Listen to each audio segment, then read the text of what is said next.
এদিকে ডক্টর ইউনূসকে প্রধান উপদেষ্টা পদ থেকে পরিবর্তন করা হচ্ছে। আওয়ামী লীগ ও বিএনপির কপাল খুলে গেল, অন্যদিকে সমন্বয়কদের কপাল পুড়ল। দেশ এখন কোন দিকে যাচ্ছে? দেশের মানুষ কেঁপে যাওয়ার মূল কারণগুলো কি? ইউনূস আউট হতে যাচ্ছেন এবং একজন সাবেক মন্ত্রীর ছেলেকে তাকে প্রধান উপদেষ্টা করে নির্বাচনের জন্য নতুন উপদেষ্টা পরিষদ গঠন করা হচ্ছে। জুলাই আগস্ট বিপ্লবের তথাকথিত সমন্বয়ক যারা, তারা বাংলাদেশের মানুষের হৃদয়ে আঘাত করেছে। তারা আর কখনো উঠে দাঁড়াতে পারবে না। এখন শুনবেন শুধু পদত্যাগ বা দেশ ছেড়ে পালানো, অনেক কিছু আপনারা শুনতে পাবেন এবং তাদের মধ্যে মারামারি, সেটি আপনারা দেখতে পাচ্ছেন। তারা ৭২-এর সংবিধান বাতিলের মতো একটা সিদ্ধান্ত নিয়েছিল। দাবানলের মতো ছড়িয়ে পড়েছে শিক্ষার্থীদের ক্ষোভ।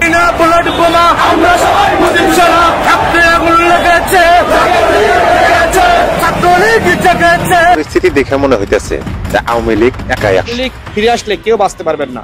আবার আওয়ামী লীগ পুনর্বাসিত হবে এবং একটা সময় গিয়ে আওয়ামী লীগ আবার ক্ষমতায় আসবে। আমেরিকার ট্রাম্প এখন ক্ষমতায় এসেছে, আওয়ামী লীগকে তারা বাংলাদেশের রাজনীতি করার সুযোগ দিবে। ডক্টর ইউনূস সাহেব তো দেশ চালাবে না। এখন সমন্বয়কটা একটা গালিতে রূপান্তর হয়েছে। এখন মানুষ আর সমন্বয়ক কথা শুনলে এখন গালি দেয়। তারা সব জায়গায় চাঁদাবাজি করতেছে, দুর্নীতি করতেছে। সমন্বয়কদেরকে দূরাবে, অন্তর্বর্তী সরকারকেও জনগণ দূরাতে বাধ্য হবে, কারণ মানুষের এখন গায়ে লেগে গেছে। ডক্টর ইউনূস সহ আরো ৩ উপদেষ্টা পদত্যাগ করছেন। ছাত্র উপদেষ্টা যারা ৩ জন আছেন তারাও পদত্যাগ করছেন। পদত্যাগ করে তারা কি করবেন সেরকম আলোচনা চতুর্দিকে শুরু হয়েছে। আমার কাছে মনে হচ্ছে গেল এক সপ্তাহে আমি বেশ কয়েকটা নিউজ পেলাম জাস্ট এই টপিকটার উপরে। সমন্বয়কদের প্লাস পাশাপাশি বৈষম্য বিরোধী ছাত্র আন্দোলনের যারা নেতা আছেন তাদের জন্য খুবই শনি, আমার মনে হয় যে বৃহস্পতির সাথে মিল হইয়া আপনার বুধ হয়ে গেছে আর কি। আমি জানি না জ্যোতিষশাস্ত্রে কি বলে, বাট সময়টা খারাপ যাচ্ছে। হ্যাঁ, তাদের সময় খারাপ যাচ্ছে, তাই তাদেরকে নিয়ে এই সব কথা হচ্ছে। দর্শক শ্রোতা, ডক্টর ইউনূসকে উপদেষ্টা পদ থেকে পরিবর্তন করা নিয়ে অনেক আলোচনা সমালোচনা হচ্ছে বর্তমানে দেশের মধ্যে, এবং এই বিষয়টাকে কেন্দ্র করে অনেক রহস্যও কিন্তু ফাঁস হচ্ছে। সর্বশেষ ডক্টর ইউনূসের কি হয়? ডক্টর ইউনূস কিন্তু বাংলাদেশ থেকে অন্য দেশে গেছেন সফরে এবং গুরুত্বপূর্ণ মিটিংয়ে। অনেকে বলতেছে ডক্টর ইউনূসকে নাকি আর দেশে আনা হবে না, ডক্টর ইউনূসের জায়গায় অন্য কাউকে বসানো হবে। আপনারা তো সবাই জানেন ডক্টর ইউনূসের বিরুদ্ধে সাধারণ মানুষ সহ মাঠে নেমেছিল। অনেকে বলতেছে যে আমরা ডক্টর ইউনূসকে চাচ্ছি না, সরাসরি তারা বলে।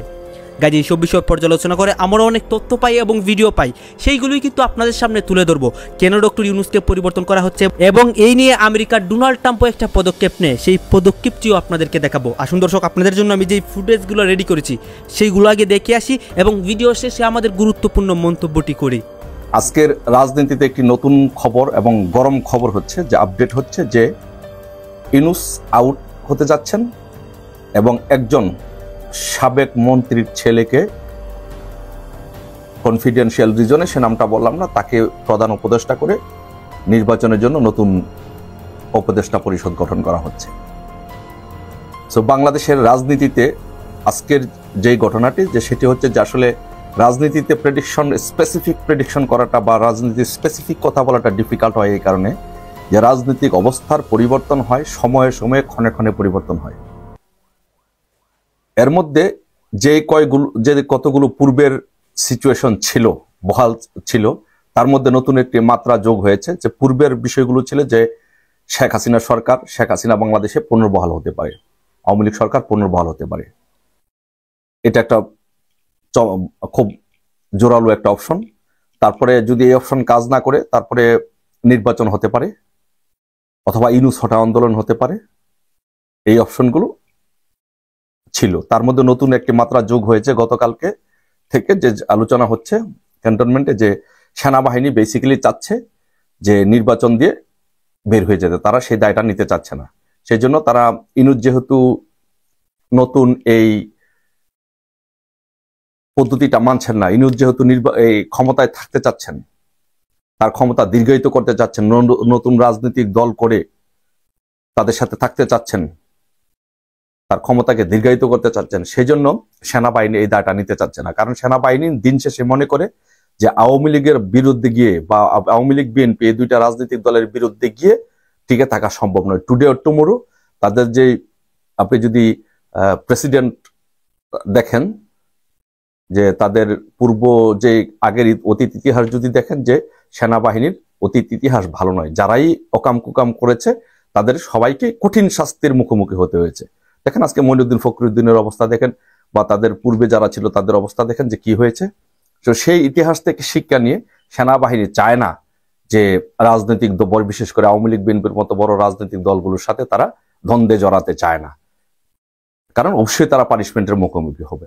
তো সেই জন্য যেটা করতে চাচ্ছে যে ইউনূস চাচ্ছে ক্ষমতা থাকতে, সেনাবাহিনী চাচ্ছে নির্বাচন দিয়ে দিতে। এই দুই দ্বন্দ্বের মধ্যে গতকাল রাত্রে কিন্তু সেনাবাহিনী ক্যান্টনমেন্টের ভিতরে কিন্তু গুলির শব্দ শোনা গিয়েছে, গুলির আওয়াজ শোনা গিয়েছে। সেনাবাহিনীর ভিতরে প্রচন্ড পরিমাণে 2-3টা গ্রুপ সক্রিয়, তা যে কোনো মুহূর্তে সেই 75-এর মতো বিদ্রোহ পাল্টা বিদ্রোহ, অভ্যুত্থান পাল্টা অভ্যুত্থান, এগুলোর মতো সিচুয়েশন হতে পারে। সেই সিচুয়েশন এড়ানোর জন্য, দেশকে নির্বাচনমুখী করার জন্য সেনাবাহিনী বিশেষ করে ওয়াকারুজ্জামান চাচ্ছেন যে নির্বাচন দিয়ে উনি বের হয়ে যেতেন। কিন্তু ইউনূস যেহেতু উনি চারিত্রিক বৈশিষ্ট্য হচ্ছে ফ্যাসিস্ট, যেহেতু উনি বাংলাদেশে জঙ্গিবাদকে উত্থান করতে চান, জঙ্গিবাদকে মদত দিতে চান, জঙ্গিবাদী স্টাইলে রাষ্ট্রটা চালাতে চান, সেই জন্য উনি চান যে উনি থাকতে, রাষ্ট্র ক্ষমতা দখল করে রাখতে। কিন্তু সেনাবাহিনী সেটা চাচ্ছে না, যার জন্য সেনাবাহিনীর সাথে ইউনূসের দ্বন্দ্বর আকারটা ডে বাই ডে প্রকট আকার ধারণ করছে। তো সেই প্রেক্ষাপট থেকে নতুন আপডেট হচ্ছে যে সেনাবাহিনী চাচ্ছে একটি নতুন তত্ত্বাবধায়ক সরকার ঘোষণা করতে, নতুন তত্ত্বাবধায়ক সরকার এনে তাদের অধীনে নির্বাচন দিয়ে তারা বের হয়ে যেতে। আর সেই জন্য একজন সাবেক মন্ত্রীর, প্রভাবশালী মন্ত্রীর ছেলেকে, কনফিডেন্সিয়াল রিজনের নামটা বললাম না, হয়তো আপনারা এর মধ্যে অনেকে বুঝে গেছেন, তাকে প্রধান উপদেষ্টা করে বিএনপি থেকে কিছু নিয়ে, আওয়ামী লীগ থেকে 2-1 নিয়ে এবং অন্য রাজনৈতিক দল থেকে নিয়ে, সিভিল সোসাইটি, সেনাবাহিনী দল থেকে কিছু, সেনাবাহিনীর থেকে সাবেক কিছু অফিসারদেরকে নিয়ে একটি নতুন তত্ত্বাবধায়ক সরকার গঠন করে তারা নির্বাচন দিতে চাচ্ছে। এখন দেখার বিষয় যে সেটা কিভাবে আগায়, কতটুকু আগায়, কতটুকু সফল হয়, সেটা বাংলাদেশ আওয়ামী লীগ কতটুকু মানে বা বিএনপি কতটুকু মানে, সেটা দেখার বিষয়। But at the moment update হচ্ছে যে নতুন মাত্রা রাজনীতিতে যেটা যোগ হয়েছে যে ইউনূস আর থাকছেন না। এই যে জঙ্গি উপদেষ্টা মাহফুজ, আসিফ, নাহিদ, ওরা থাকছেন না, ওদের chapter day by day close হয়ে যাচ্ছে। যেই কোনো মুহূর্তে ওরা এমন হতে পারে যে ওরা অ্যারেস্ট হয়ে যেতে পারে। ওরা যদি বাড়াবাড়ি করে, ওরা তো বাড়াবাড়ি করবে, ওরা অ্যারেস্ট হয়ে যেতে পারে, ইউনূস আউট হয়ে যাবে, আর নতুন তত্ত্বাবধায়ক সরকার আসছে। আমরা সেই সময়ের জন্য, সেইটুকুর জন্য আমরা অপেক্ষা করছি। দেখা যাক সেই নতুন তত্ত্বাবধায়ক সরকারে কারা আসছে। আর যদি সেটি ফেল করে, তাহলে অপশন হচ্ছে সেনাবাহিনী ক্ষমতা নিয়ে নিতে পারে, সেটাও আরেকটা অপশন। সো দেখা যাক, এখন আমরা অপেক্ষায় আছি যে বাংলাদেশ ক্যান্টনমেন্টের ভিতরে প্রচন্ড পরিমাণে এগুলো নিয়ে ঝামেলা হচ্ছে। সাক্ষাৎকারটা তাদের প্রিন্টেড ভার্সন আছে এবং এটার একটা ভিডিও ভার্সনও আছে। আমি প্রত্যেককে একটু ভিডিও ভার্সনটি দেখতে অনুরোধ করব। বিবিসির ইউটিউব পেজে পাওয়া যায়। দেখা সবসময় ভালো, তাতে আমরা একজন মানুষের ভয়েসের ইনফ্লেকশন বুঝতে পারি, তার বডি ল্যাঙ্গুয়েজ, তার ফেশিয়াল এক্সপ্রেশনস বুঝতে পারি। সো বেশি কমিউনিকেশন হয়। কথাটা এই জন্য বলছি, আমি তার এই ইন্টারভিউতে আমি খেয়াল করছি যে সরকারের সাথে বিএনপির উত্তেজনা বাড়ছে এবং বিশেষ করে ছাত্র সমন্বয়ক, মানে ছাত্র উপদেষ্টা যারা হয়েছেন তাদের ব্যাপারে বিএনপির মধ্যে এবং জনাব মির্জা ফখরুল ইসলাম আলমগীরের মধ্যে বিরক্তি আছে। এবং পরিস্থিতি এমন হতে পারে নির্বাচনের আগে বিএনপি বেশ কঠোর একটা অবস্থান নেবে যে এই উপদেষ্টারা আর পদে থাকতে পারবেন না। আমি আসবো ওই জায়গায়, তার আগে ইন্টারভিউ নিয়ে কয়েকটা কথা একটু বলা দরকার। নানান ইস্যুতে কথা এসছে, সংস্কার নিয়ে কথা এসছে, সংস্কার, নির্বাচনের টাইম ফ্রেম নিয়ে কথা এসছে। বিবিসি বাংলা রিপিটেডলি তার মুখ থেকে বের করার চেষ্টা করেছিল যে তারা কোনো স্পেসিফিক তারিখ বা টাইম ডেট দেন কিনা। তিনি সেটা এড়িয়ে গেছেন, তিনি সেটা জানাবেন বলছেন। তারপরে প্রক্লেমেশন নিয়ে আলোচনা এসছে এবং যেটা বুঝতে পারলাম প্রক্লেমেশন নিয়েও বিএনপি এই মুহূর্তে আসলে আর খুব বেশি কোঅপারেট করবে না, মানে অ্যাটলিস্ট আন্ডারস্ট্যান্ডিং হবে না। কারণ আমি দেখলাম বিএনপি তাদের যা যা দাবি দেওয়া আছে সেগুলো থাকতে হবে, মানে এক ধরনের আলোচনায় তারা যাবেন। কিন্তু একটা পর্যায়ে যখন ইন্টারভিউয়ার জানতে চান যে শেষ পর্যন্ত যদি স্টুডেন্টরা দিয়ে দিতে চায়, তখন তিনি বলেছেন তারা যদি দিয়ে দেবে। দ্যাট মিনস কম্বাইন্ড একটা প্রক্লেমেশন সরকার চেষ্টা করছে, কিন্তু সম্ভবত হতে যাচ্ছে না। এবং ডক্টর ইউনূস খুব ক্লিয়ারলি বলে দিয়েছেন সরকার যদি একটা কনসেনসাস এনশিওর করতে পারে তাহলে এটা হবে, না হয় সরকারের দিক থেকে এটা হবে না। সরকার যদি ঘোষণা করে তারা এটা করছেন না, এখন সামনে এটা দেখার ব্যাপার হবে যে স্টুডেন্টরা কি করেন। আমি বহুবার বলেছি তাদের পেছনে কিছু লোকজন কাজ করছেন যারা তাদেরকে এটা করাতে চাইছেন। একটা প্রক্লেমেশন শুধু দেয়া না, এর মাধ্যমে আমাদের বিদ্যমান সংবিধান আইন সবকিছু বাতিল করার একটা প্রবণতা বা চেষ্টা আমরা দেখতে পারি। ওটা আবার একটা আনরেস্ট তৈরি করতেও পারে। সংস্কার নিয়ে বোঝা গেল যে বিএনপি আসলে খুব বেশি সংস্কার নিয়ে আগ্রহী নয়। এটা খুব স্পষ্টভাবেই অলমোস্ট তারা বলেছেন, আগেও বলেছেন, এখানেও বলেছেন। ন্যূনতম সংস্কারের মাধ্যমে নির্বাচনে চলে যাওয়াটাই তাদের সবচেয়ে প্রধান লক্ষ্য, এটা বোঝা যায়। একই সাথে তিনি তার দল বা অন্যান্য তারা কি কি ধরনের সাফার করেছেন সেসব নিয়ে কথাবার্তা বলেছেন। আচ্ছা, এবার যে কথাটা বলতে চেয়েছিলাম এটা খুবই ইন্টারেস্টিং। আবার বলছি, আমি পড়ছি তাদের যে পেজটা আছে সেখান থেকে, কিন্তু আপনারা এটা শুনবেন না। আপনারা মির্জা ফখরুল ইসলাম আলমগীরের টোন, ইন্টোনেশন, তার বডি ল্যাঙ্গুয়েজ, তাহলে বোঝা যাবে। এবং কেন সেটাও আমরা একটু খুঁজে দেখার চেষ্টা করব। বিবিসি বাংলা বলছে, আপনি কি মনে করেন যে নির্বাচিত সরকার আসার আগ পর্যন্ত এ ধরনের নীতিগত সিদ্ধান্তের বিষয়ে অন্তর্বর্তীকালীন সরকারে যাওয়া উচিত হবে না? উনি তারপরে বলছেন না, কিন্তু এগুলো করা যাবে। এটা ইনফ্যাক্ট নিয়ে কথা হয়েছে, সংস্কার নিয়ে কথা হয়েছে। তারপর তিনি বলছেন, এই সরকারের মেয়াদ নিয়ে অনেক কথা হয়েছে এবং নির্বাচন পর্যন্ত তো এই সরকারেরই মেয়াদ থাকবে, সেটাই সবার ধারণা। এবার মহাসচিব বলছেন, যদি সরকার পূর্ণ নিরপেক্ষতা পালন করে তাহলেই তারা নির্বাচন কন্ডাক্ট করা পর্যন্ত থাকবেন, তা না হলে নিরপেক্ষ সরকারের প্রয়োজন হবে। আমরা এই প্রথম বিএনপির কাছ থেকে এই ধরনের বক্তব্য এই পর্যায়ের কারো কাছ থেকে শুনতে পাচ্ছি। বিবিসি বাংলা বলছেন, আপনার কি ধারণা যে এই সরকারের মধ্যে কোনো পরিবর্তন আসতে পারে? জনাব ফখরুল বলছেন, নিরপেক্ষতার প্রশ্ন আসতে পারে, কেননা এখানে আমরা একটা জিনিস লক্ষ্য করছি যে আপনার ছাত্ররা তারা একটা রাজনৈতিক দল তৈরি করার কথা চিন্তা করছেন। সেখানে যদি ছাত্রদের প্রতিনিধি এই সরকারে থাকে তাহলে তো নিরপেক্ষ থাকতে পারবে না, ওটাই হচ্ছে সম্ভাব্য কথা। কিন্তু তারা যদি মনে করে যে সরকারের থেকেই তারা নির্বাচন করবেন, তাহলে তো রাজনৈতিক দলগুলো মেনে নেবেন না। আবার ওই জায়গাটা আমি একটু পড়ি। নিরপেক্ষতার প্রশ্ন আসতে পারে, কেননা এখানে আমরা একটা জিনিস লক্ষ্য করেছি যে আপনার ছাত্ররা তারা একটা রাজনৈতিক দল তৈরি করার চিন্তা করেন। সেখানে যদি ছাত্রদের প্রতিনিধি এই সরকারে থাকে তাহলে তো নিরপেক্ষ থাকতে পারবে না। এই জায়গাটা একদম ক্লিয়ার করি। লাস্ট বাক্যটা শুনে মনে হয় যে তারা থেকেই যদি নির্বাচন করেন তাহলে রাজনৈতিক দলগুলো মেনে নেবে না। থেকেই বলতে একটু কনফিউশন হতে পারে। আমরা দুটো বাক্য যদি একত্র করে বুঝি তাহলে বোঝা যাবে। মানে লাস্ট বাক্যটাই মনে হচ্ছে যে তারা সরকারি, মানে উপদেষ্টা সরকারের থেকে যদি তারা নির্বাচন করেন, হতেই পারে যারা উপদেষ্টা আছেন তারা সরকারে থাকবেন কিন্তু নির্বাচন করবেন না, কিন্তু আসলে তা না। আমরা আগের বাক্যটার সাথে কনটেক্সট মিলিয়ে যদি বলি তাহলে ওনারা দাবি করছেন যে ছাত্রদের প্রতিনিধি যদি সরকারে থাকে তাহলে এই সরকার নিরপেক্ষ থাকতে পারবে না, এবং তারা সরকারে থাকা অবস্থায় যদি নির্বাচন হয় তাহলে তো রাজনৈতিক দলগুলো মেনে নেবে না। এবং যুক্তি হচ্ছে তারা একটা রাজনৈতিক দল তৈরি করতে যাচ্ছেন, সুতরাং এই প্রশ্ন তৈরি হচ্ছে। আমরা বেশ কিছুদিন থেকে আসলে একটা জিনিস খেয়াল করছি, সেটা হলো ছাত্র উপদেষ্টারা নানা সময় রাজনৈতিক বক্তব্য দিচ্ছেন। যখন স্টুডেন্টদের যেসব বক্তব্য আছে আমি ধরে ধরে দেখিয়েছি, রাষ্ট্রপতি প্রশ্নে তারা স্টুডেন্টরা যা বলেছেন তার সাথে তিনজন, মানে আমরা জানি জনাব আসিফ, জনাব নাহিদ এবং জনাব মাহফুজ আছেন। জনাব মাহফুজ কিছুদিন বিশেষ সহকারী ছিলেন, এখন তিনিও উপদেষ্টা। এই তিনজনের কেউ কখনো না কখনো রাষ্ট্রপতি প্রশ্নে, আওয়ামী লীগের নিষিদ্ধ করা প্রশ্নে তারা বক্তব্য দিয়েছেন, প্রক্লেমেশন প্রশ্নে বক্তব্য দিয়েছেন। জনাব মাহফুজ আলম ক্রমাগত উনি তো খুবই অধিক বিটিং অ্যারাউন্ড দ্য বুশ, চালাকি করেন স্টেটাস লেখার সময়। ওনার স্টেটাসটা নিয়ে স্পেসিফিকলি কথা হয়তো বলবো। এর আগে তার একটা স্টেটাস নিয়ে কথা বলেছিলাম যেখানে তিনি খুব ক্লিয়ারলি অপরাপর রাজনৈতিক দলগুলোকে ব্লেম করেছেন। এটার মধ্যেও তাই, কয়েকদিন আগেও একটা দিয়েছেন একই রকম ধরনের কথা, এবং ব্যর্থতাকে নানা রকম অ্যাম্বিগুয়াস ভাষায় নানানভাবে অন্যদের উপরে চাপিয়ে দেওয়ার চেষ্টা করছেন। টিপিক্যালি যা হয় আর কি বাংলাদেশের সরকারে গেলে, আমি প্রায় বলি সরকারের চেয়ারটাতে প্রবলেম আছে। যাই হোক, যেটা বলছিলাম, তাদের বক্তব্য is very much aligned to the students. শুধু 3 জন না, আরো কেউ কেউ কখনো কখনো এই ধরনের বক্তব্য দিয়েছেন, যেটা আসলে রাজনৈতিক দলগুলোর বিরুদ্ধে, এবং স্টুডেন্টরা মানে তাদের দুটো সংগঠন বৈষম্য বিরোধী ছাত্র আন্দোলন এবং জাতীয় নাগরিক কমিটির সাথে অ্যালাইনড হয়, এটা হচ্ছে।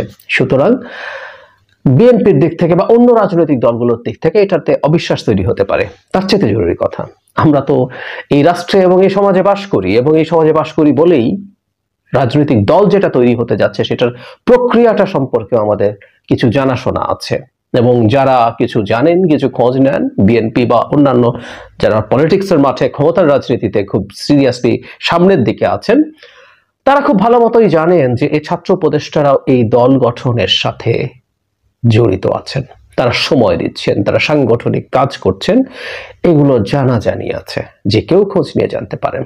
ফলে এই প্রেক্ষাপট যখন তৈরি হয়েছে, তারা সরকারে থেকে এই কাজগুলো করা নিশ্চিতভাবেই অবিশ্বাস তৈরি করবে। ইনফ্যাক্ট এই কাজগুলো তাতে করা উচিত হয় নাই, একেবারেই উচিত হয় নাই। এটা করে তারা স্টুডেন্টদের ক্রেডিবিলিটি ধাপে ধাপে কমাতে কমাতে তলানিতে নিয়ে গেছেন। তাদের সরকারেই যাওয়া উচিত হয়নি, আমি শুরু থেকেই বলছিলাম। তারা বাইরে থেকে রাজনৈতিক দল করা উচিত ছিল, আমি মনে করি, আমি এখনো বিশ্বাস করি। কিছু সিনিয়র মানুষের সাথে নিয়ে জনাব নাহিদকে সামনে রেখে, নাহিদের কথা আমি তার প্রতি আমার একটু পক্ষপাত অবশ্যই আছে, সেটা হলো এই মুভমেন্টে আমি সরাসরি বলেছি যে জনাব নাহিদ আসলে became the poster boy of the movement. আমি সেই দিনগুলোর কথা চিন্তা করলে আমি ভুলি না। তো যাই হোক, এরা সবাই মাঠে, আসিফ তাকেও আমরা দেখেছি খুবই অ্যাক্টিভ ছিলেন, ডিবি হারুন যাদেরকে ধরে নিয়ে গেছিলেন তার মধ্যে তিনি ছিলেন।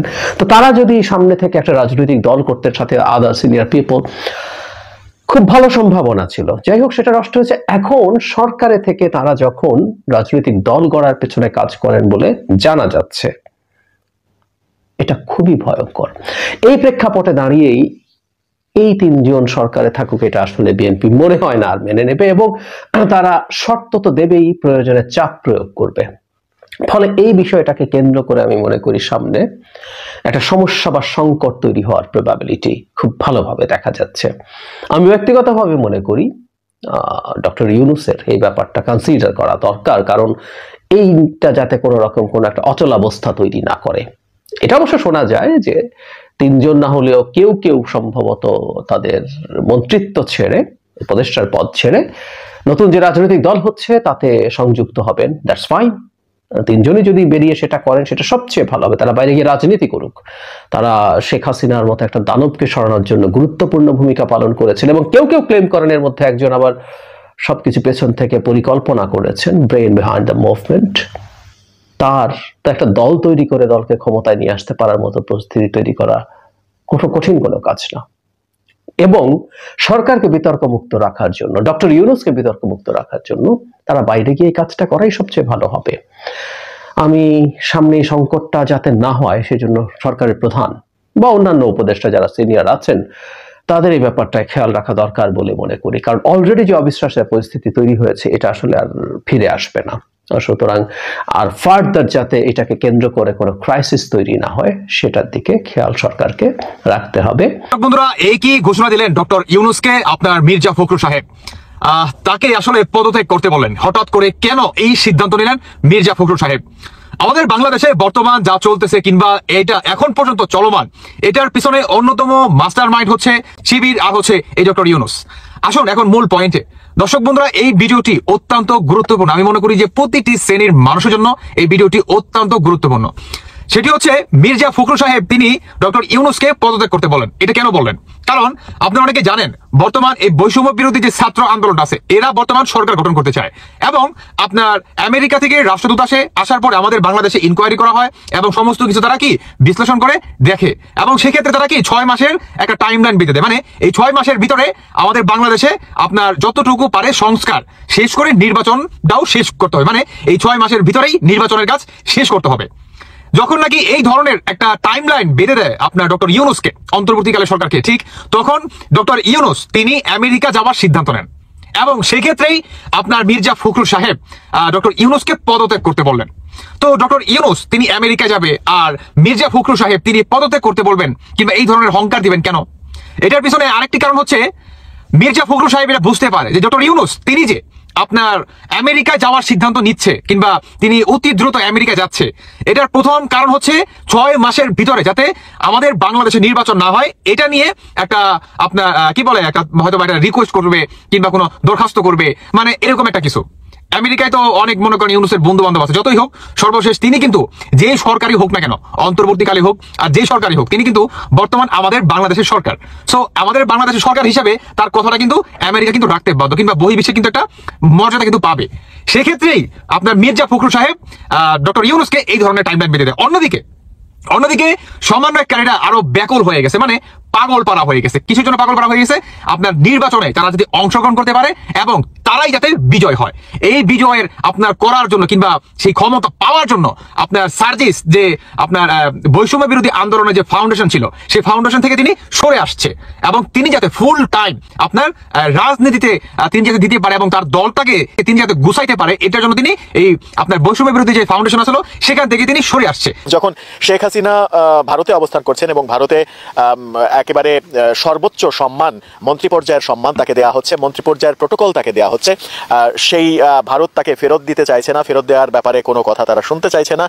বাংলাদেশে বিভিন্ন ধরনের মিটিং করছেন শেখ হাসিনা, বিশ্বব্যাপী মিটিং করছেন এবং সজীব ওয়াজেদ জয় যখন একেবারে ঘোষণাই দিয়ে দিয়েছেন শেখ হাসিনা ফিরছেন, সরকার নির্বাচনের ঘোষণা দিলে শেখ হাসিনা ফিরে আসবেন দেশে এবং নির্বাচন করবেন, ঠিক সেই সময় সব থেকে বড় আলোচনার কেন্দ্রবিন্দুতে চলে গেছে ইউনূস সরকার পদত্যাগ করতে যাচ্ছেন। ইউনূস সরকার যদি পদত্যাগ করেন তাহলে অবস্থাটা কি দাঁড়াবে?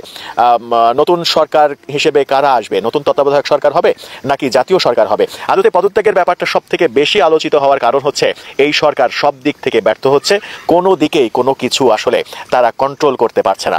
তারা যখন সবকিছু কন্ট্রোল করতে পারছে না, তখন আবার গায়েবী মামলার নামে যত মামলা মোকদ্দমা আছে, তাদের পক্ষের লোকজনের বিভিন্ন মামলা মোকদ্দমা রয়েছে, সেই মামলা মোকদ্দমাগুলো প্রত্যাহার করে নেওয়ার ঘটনাও ঘটছে। সেই ব্যাপারটা নিয়েও সমালোচনা হচ্ছে যে একেবারে ঢালাওভাবে সব মামলা প্রত্যাহার করে নেওয়া, এটাও এক ধরনের বৈষম্য এবং বৈষম্য বিরোধী আন্দোলন করার পরে সমন্বয়ক এবং সরকাররা যে ধরনের আচরণ করছেন সেই আচরণটা বৈষম্যমূলক আচরণই যাচ্ছে। নির্বাচন সংস্কার কমিটি যে প্রস্তাব করেছে যে জুলাইয়ের দোসর যারা রয়েছে, জুলাইয়ের হত্যাকাণ্ডের পেছনে যারা রয়েছে, সেই রাজনীতিবিদ, সেই রাজনৈতিক দল, তাদেরকে নির্বাচনে অংশগ্রহণ করতে দেওয়া যাবে না, তাদেরকে ক্ষমতায় আসতে দেওয়া যাবে না। মূলত আওয়ামী লীগের কথা বলা হয়েছে, সাথে জাতীয় পার্টি রয়েছে, জাসদ রয়েছে, ওয়ার্কার্স পার্টি রয়েছে, 14 দলের সব দলই রয়েছে। এতগুলো দল, অন্তত 15-16টা দলকে নির্বাচন করতে না দিয়ে শুধুমাত্র জামাত কেন্দ্রিক যে প্রচারগুলো রয়েছে, যে সরকার জামাতের কথাই চলছে, জামাতের কথাই উঠা বসা করছে, সমন্বয়করা জামাতের কথাই চলছে। ইদানিং হাসনাত আব্দুল্লাহ তো ওয়াজ মাহফিলে গিয়ে বড় বড় ওয়াজের বয়ানও দিচ্ছেন এবং সেখানে তিনি সুদ বিরোধী নানা রকমের কথা বলছেন, মানুষকে সুদ খাওয়া হারাম বলছেন। তিনি আবার ক্ষুদ্র ঋণের কথা বলছেন, যে মানুষের জন্য ক্ষুদ্র ঋণ তিনি ব্যবস্থা করে দেবেন। ক্ষুদ্র ঋণে যে সুদ রয়েছে সেটা খাওয়া হয়তো হালাল তার চোখে। সেই ওয়াজ মাহফিলটাও অনেক বড় বিতর্কের জন্ম দিয়েছে। এই সব মিলিয়ে আসলে সরকার এবং সমন্বয়করা বড় ধরনের সমালোচনার মুখে। দর্শক, আপনার কি মনে হয় শেষ পর্যন্ত ইউনূস সরকার, ডক্টর ইউনূস কি পদত্যাগ করতে যাচ্ছেন? তিনি সুইজারল্যান্ডে অবস্থান করছেন, এমন গুঞ্জনও রয়েছে যে তিনি সুইজারল্যান্ডে আছেন, তিনি আর ফিরবেন না। এমন আলোচনাও গণমাধ্যমে শুরু হয়েছে আজকে যে চীন বাংলাদেশে বিশেষ বিমান পাঠাবে, ডক্টর ইউনূসকে চীন আশ্রয় দেবে, চীন এক ধরনের ডক্টর ইউনূসের পক্ষে অবস্থান করবে, এরকম নানা রকমের আলোচনা রয়েছে। যখন এই আলোচনাগুলো রয়েছে তখন আমরা যদি পূর্বের দিকে তাকাই, তখন দেখতে পাই যে আলোচনাগুলোই তৈরি হয়েছে পর্যায়ক্রমে, সেই আলোচনাগুলো কিন্তু একের পর এক সত্য হতে শুরু করেছে। ডক্টর ইউনূসের পদত্যাগের যে আলোচনাটা শুরু হয়েছে, এখন পর্যন্ত যেটা গুঞ্জন কিংবা গুজব হিসেবেই আমরা আখ্যা দিতে পারি, সেটা সত্যে পরিণত হবে কিনা? দর্শক, আপনার মতামত জানিয়ে লিখতে পারেন আমাদের কমেন্ট বক্সে। হাজার হাজার ছাত্র জনতা জীবন দিয়েছে, লড়াই সংগ্রাম চালিয়েছে, তো তাদের মৃত্যুর পর একটা শ্রেণী যাদেরকে আমরা এখন সমন্বয়ক হিসেবে দেখছি, এদের মধ্যে অনেকে এখন পর্যন্ত আপনার খুব বেশি সুযোগ সুবিধা না পেলেও কিছু কিছু জায়গায় কিছু কিছু সমন্বয়করা ব্যাপক সুযোগ সুবিধা নিচ্ছেন, ইভেন এত দ্রুত অনৈতিক কর্মকাণ্ডে জড়িয়ে গেছেন। তো মানুষের মধ্যে প্রশ্ন উঠছে, এরা চালাবে দেশ? এদের হাতে বাংলাদেশ নিরাপদ? এদেরকে আমরা নেতৃত্ব দিব? তবে আমি আমার জায়গা থেকে বলতে চাই, দেখেন, এরকম 2-4টা ছিটাফোটা থাকবেই, বাট ছিটাফোটাগুলোরে শাস্তিমূলক ব্যবস্থার মধ্যে আনতে হবে। আর বাকি যারা টিম মেম্বার আছেন, আপনাদেরকেও বিষয়গুলোতে একটু সচেতনতা রাখতে হবে, নয়তো সমন্বয়করা যখন এভাবে গ্রেপ্তার হয়, ছবি ফেসবুকে আসে, তখন বিষয়টা অনেকটা নেগেটিভ হয়, এই আন্দোলনকে প্রশ্নবিদ্ধ করে। ঘটনার প্রেক্ষাপট হচ্ছে ময়মনসিংহের ফুলপুরে ভারতীয় চিনি এবং জিরা মজুদের অভিযোগে 2 সমন্বয়কে গ্রেপ্তার করেছে যৌথ বাহিনী। গ্রেপ্তারকৃত সমন্বয়করা হলেন জিল্লুর রহমান হৃদয় এবং মাসুদ রানা। আপনার আজকে বিকেলে পৌর শহরের আমুয়াকান্দা বাজার এলাকায় যৌথ বাহিনীর একটা অভিযান চলে। সেখানে ভারতীয় যেই পণ্য আছে, সেই পণ্য সহ তাদেরকে গ্রেপ্তার করা হয়েছে। ফুলপুর থানার ওসি সৈয়দ আব্দুল হাদি তিনি বিষয়টি নিশ্চিত করে জানান, গোপন সংবাদের ভিত্তিতে সেনাবাহিনীর মেজর যিনি আছেন ইব্রাহিম ভাই, ওনার নেতৃত্বে যৌথ বাহিনী একটা অভিযান চালায়। এ সময় ভারতীয় পণ্য গুদামজাত করার বৈধ কোনো কাগজপত্র তারা দেখাতে পারেনি, যার কারণে তাদেরকে গ্রেপ্তার করা হয়েছে। তাদেরকে গ্রেপ্তারের সাথে 120 বস্তা চিনি, 15 বস্তা জিরা এগুলোকে জব্দ করেছে যৌথ বাহিনী। পরবর্তী সময়ে পুলিশ হেফাজতে সেগুলো দেওয়া হয়েছে। তো তাদের বিরুদ্ধে অলরেডি ভারতীয় মাল চোরাচালানের বিশেষ ক্ষমতা আইনে ফুলপুর থানায় একটি মামলাও করা হয়েছে। এখন আমরা জানি বৈষম্য বিরোধী এই আন্দোলনে যারা সমন্বয়ক আছেন তারা সবাই ভারতীয় অবস্থানের সাথে খুবই বিরোধী একটা অবস্থানে আছে ভারতের সাথে। কিন্তু দেখেন যখন নিজের ব্যক্তি স্বার্থ আসছে ওই ঘুরা ফিরা, আমরা এই দেশের মানুষ আইন অন্যের জন্য খুব চাই। আমরা চাই পুলিশ সৎ হবে, সরকারি কর্মচারী কর্মকর্তারা সৎ হবে, কিন্তু আমার ছেলে বা আমি নিজে যখন এইসব জায়গায় বসবো, আরে ভাই আমি আর সামান্য একটু করলে আর সমস্যা কি, বিষয়টা কিন্তু এই জায়গাতেই। আইনটা অন্যের বেলায় যখন কোনো ঘটনা ঘটে আমরা বলি গজব, আর নিজের বেলার উপর যখন ঘটনা ঘটে তখন আমরা বলি কি এটা আমার পরীক্ষা নেওয়া হচ্ছে। একদিকে সমন্বয়কদের এক শ্রেণী তারা দিনরাত চেষ্টা করে যাচ্ছে যে বাংলাদেশকে যে অবস্থানে আছে সেখান থেকে নতুন একটা রাস্তার দিকে নিয়ে যেতে। আগামী দিনে দেশে লুটপাট থাকবে না, দুর্নীতি থাকবে না, চুরি চট্টামি থাকবে না, রাজনীতিতে সংস্কার আসবে, দেশের সিস্টেমের মধ্যে সংস্কার আসবে। আবার আরেক শ্রেণী এই যে এরকম বহুত ঘটনা কিন্তু বাংলাদেশে ঘটছে কম বেশি, সবগুলো হয়তো আমরা গণমাধ্যমে দেখি না। অনেক সমন্বয়কের নামে তদবির বাণিজ্য, চাঁদাবাজি, টুকিটাকি এগুলো অনেক জায়গায় হচ্ছে, আমরা ফেসবুকে পোস্টে দেখি। বাট ওইগুলো সত্যতা সম্পর্কে এতদিন কথা বলা না গেলেও আজকে যখন আমরা দেখলাম এই ঘটনা, পুরো সমন্বয়ক হিসেবে তারা যেহেতু তাদেরকে পরিচয় দেয়, বাকিদেরকে কিন্তু প্রশ্নবিদ্ধ করেছে এই দুইজন।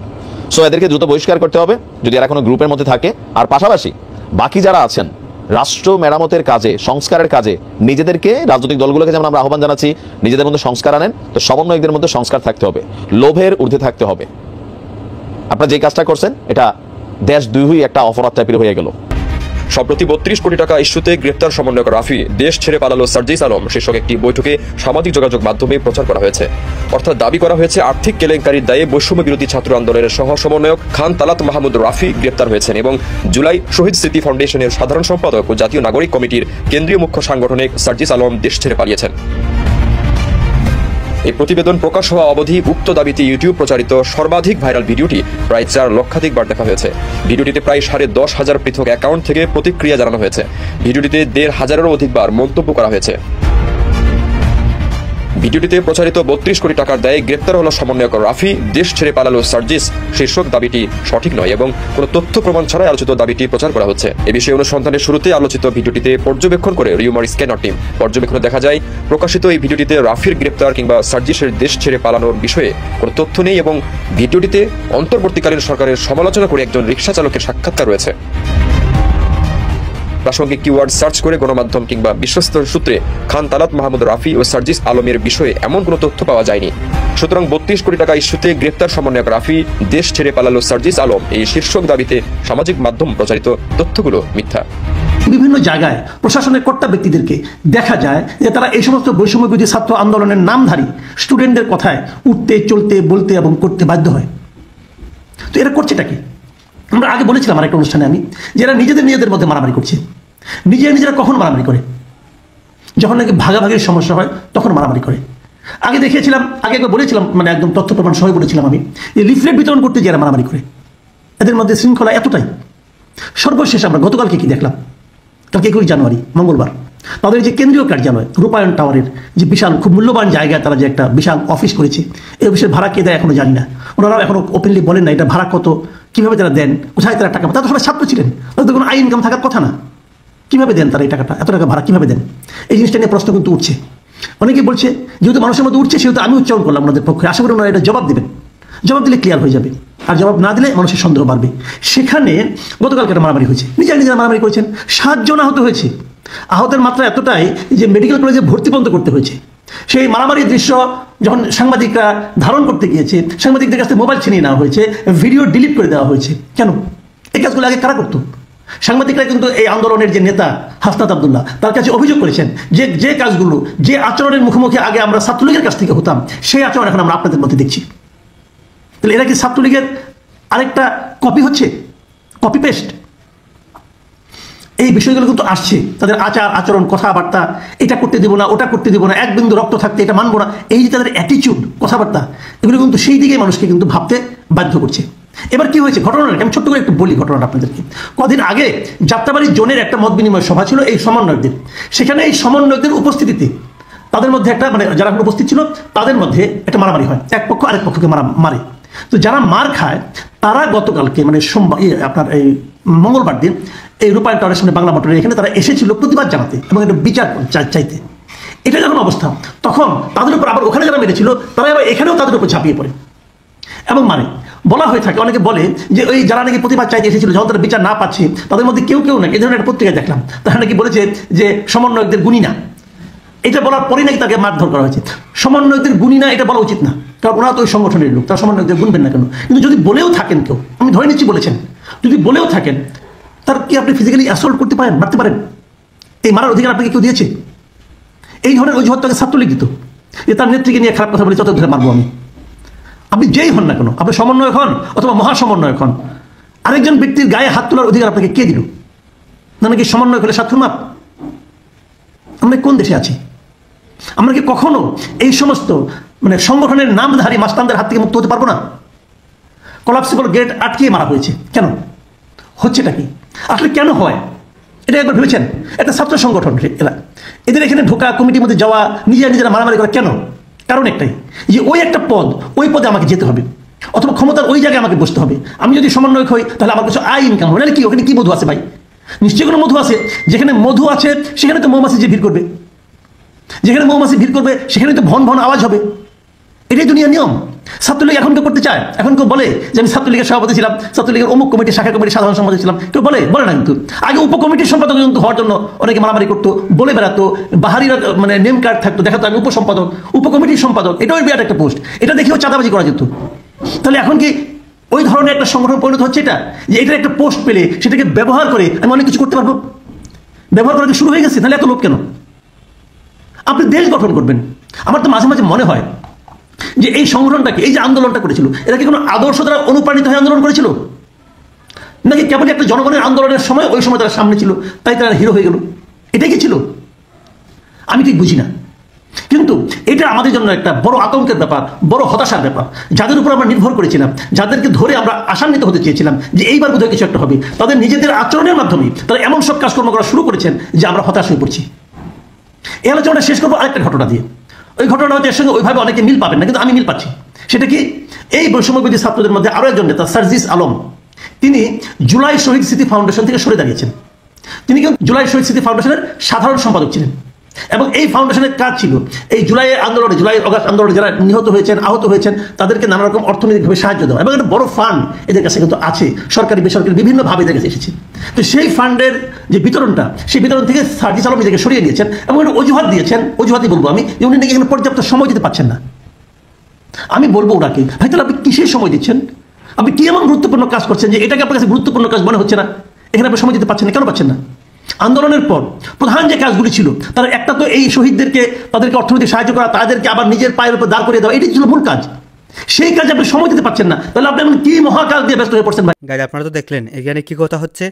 অনেকেই কিন্তু অনেক কথা বলতেছে, অনেকে আলোচনা করতেছে, সমালোচনা করতেছে, যার যার মন্তব্যগুলা প্রকাশ করতেছে। বিশেষ করে ডক্টর ইউনূসকে নিয়ে কথা হচ্ছে এবং ডক্টর ইউনূসকে নিয়ে সমালোচনা হচ্ছে।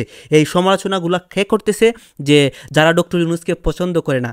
কারা পছন্দ করে না? এটা কিন্তু আওয়ামী লীগের সমর্থকরা, তারাই সরাসরি ডক্টর ইউনূসকে নিয়ে কথা বলে এবং ডক্টর ইউনূসকে নিয়ে বাজে কথা, মানে বাজে বাজে কথা বলে। দর্শক শ্রোতা, আপনারা তো সবাই জানেন যে ডক্টর ইউনূস আমাদের দেশে এসেছেন ভালো কাজ করার জন্য। এখন সেই ডক্টর ইউনূসকে নিয়ে গাইজ এতক্ষণ আপনাদেরকে যা কিছু দেখিয়েছি সব কিছু কিন্তু আমরা সোশ্যাল মিডিয়া থেকে সংগ্রহ করেছি। এখানে আমাদের নিজস্ব কোনো মন্তব্য নেই। এইসব দেখে আপনাদের কি মনে হচ্ছে এবং আপনাদের মন্তব্য কি, এটা কিন্তু আপনারা অবশ্যই কমেন্ট বক্সে লিখে যাবেন। এবং আপনাদের কাছে আমার একটা রিকোয়েস্ট থাকবে, আমার চ্যানেলটি সাবস্ক্রাইব করবেন এবং পাশে থাকা বেল আইকনটি অবশ্যই বাজিয়ে যাবেন, যাতে করে নেক্সট ভিডিওটা সবার আগে আপনাদের কাছে পৌঁছায়। ধন্যবাদ।